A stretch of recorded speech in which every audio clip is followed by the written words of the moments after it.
What's up, guys? I'm Max. And I'm Gavin. Here are your weekly announcements. This week's Student of the Week is Kira Rhodes.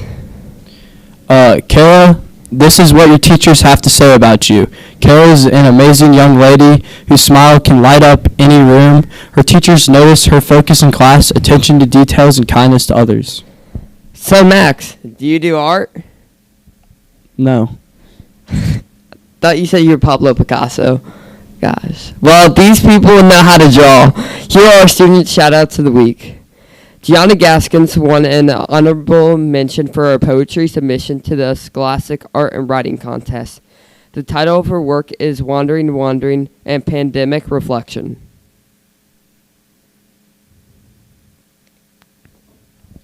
In the recent Scholastic Art and Writing program, 12 Charlotte Christian artists in grades 7 to 12 earned a total of 15 recognitions this year. In this program, students could submit art and compete for whatever at the local and regional level. Our artists who earned silver and gold key recognition will have their artwork displayed in an exhibit at the Mint Museum Uptown from March 17th to April 23rd. Here are the middle schoolers that won awards. Ruth Brandy in the grade 8 with her piece 8 and a Drop of Ink in the category Mixed Media won the award of honorable mention. Jane Ramsey Darling, grade 8, with her piece Foot Fetish Fashion in the category Mixed Media, won the award Silver Key. Interesting name. Jane Ramsey Darling won again her piece Three Souls in the category Drawing and Illustration. She won the award Honorable Mention. Last, we have Sydney Ross Hubbard, grade 7, with her piece Motif Movement in the category Design, and she won the award Gold Key. And this week's house points are, drumroll please. In the lead we have the Royals. In second we got the Lions. And leading the losers bracket we have once again the Eagles.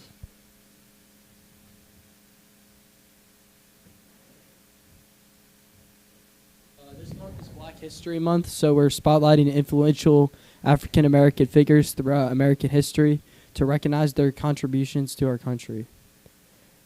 This week's Black History Month showcase is Samuel L. Jackson. Samuel is an American actor born in Washington, D.C. He is one of the highest-grossing actors of all time, playing characters such as Nick Fury and Mace Windu, Frozone, and many others.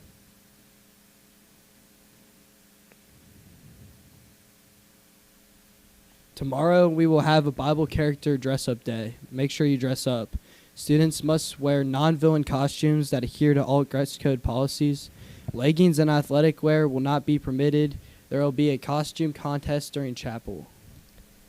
Bring on your best non-villain Bible character. Remember, no Satan, Adam or Eve, pre-fall or post-fall characters, and please be respectful to your chosen characters. Each month, parents generously donate monthly blessings. We drew 3 teachers' names from those prizes, and the winners this week are Miss Courtney Wilson, Mr. Wilson, and Miss Griffin. teachers. If you could please stop by the media room to pick up your prizes. Congrats, teachers. And now we will be having Miss Morgan and Miss Culberson join us to talk to the current 6th and 7th graders about electives for the next year. 8th grade advisories, you can feel free to log off for your advisory lesson. See ya.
right, well, good morning.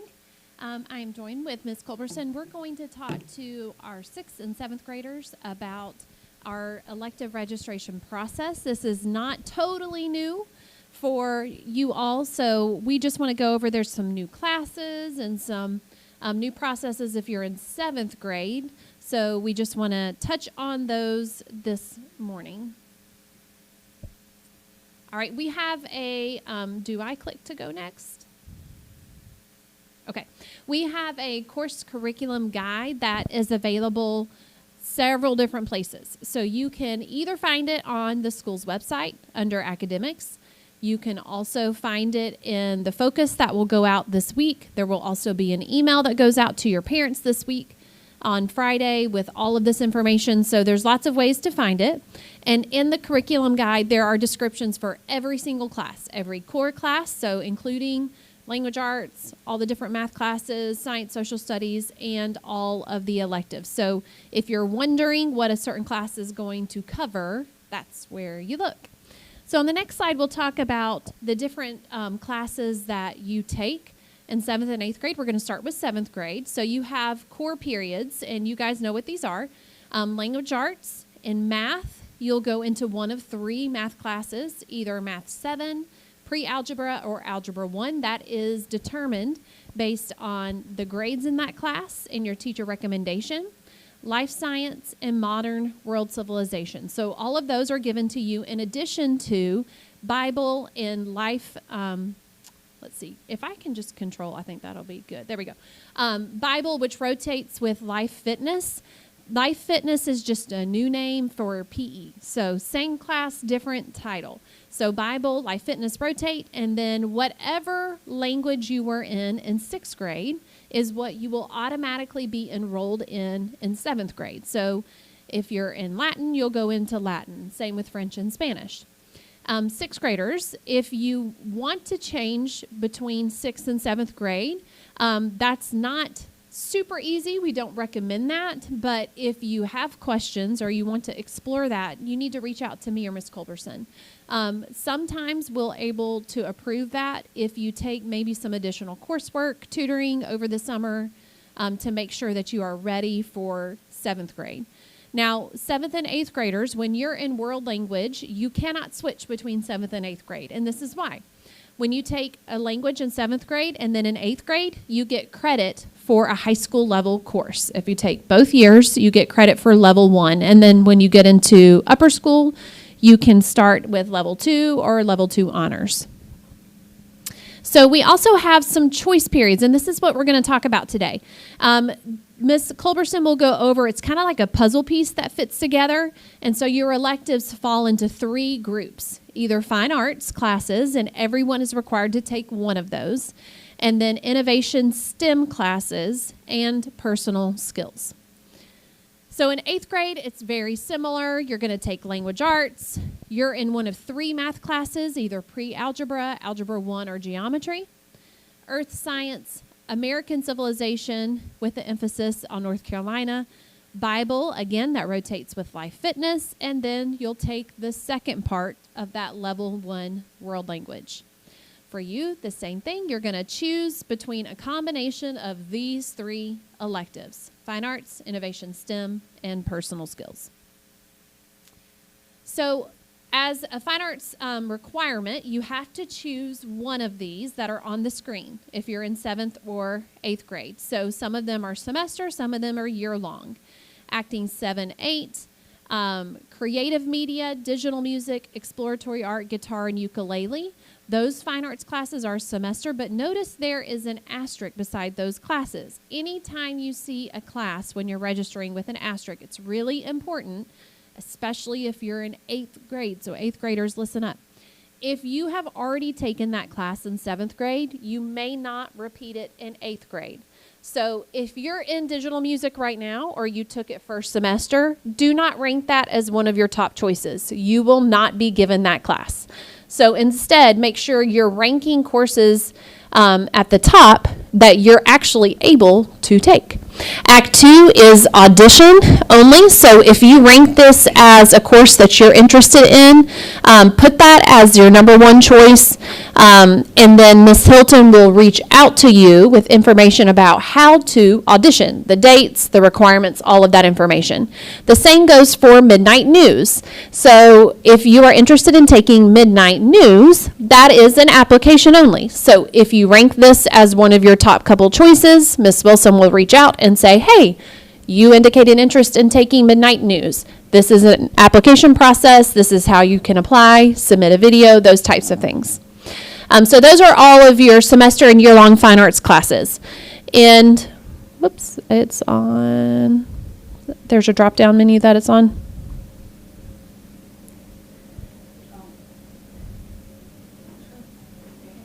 Okay, so then we've got the second group that you could choose from are our innovation and STEM classes.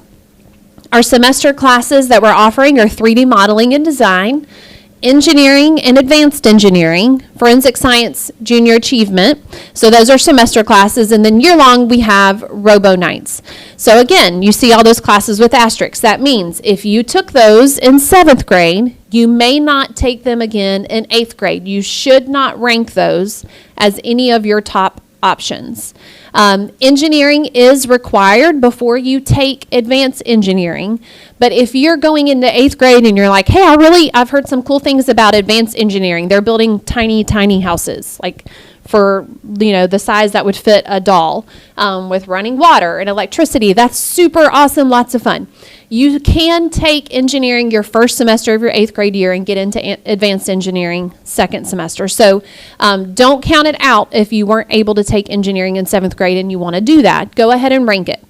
And then junior achievement, again, in Robo Nights, those are your other options.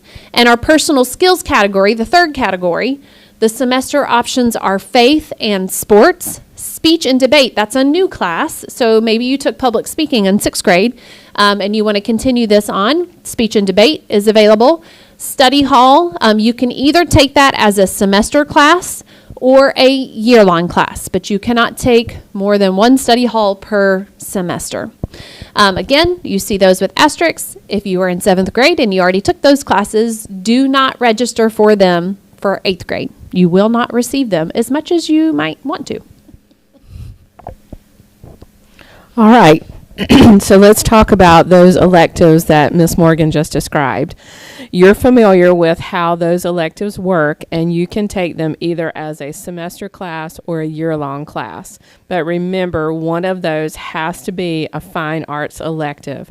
So let's look at how we're going to put those puzzle pieces together for you. There are 3 different combinations that you can choose to be able to take your electives either on A day or B days as you go throughout your 7th or 8th grade year.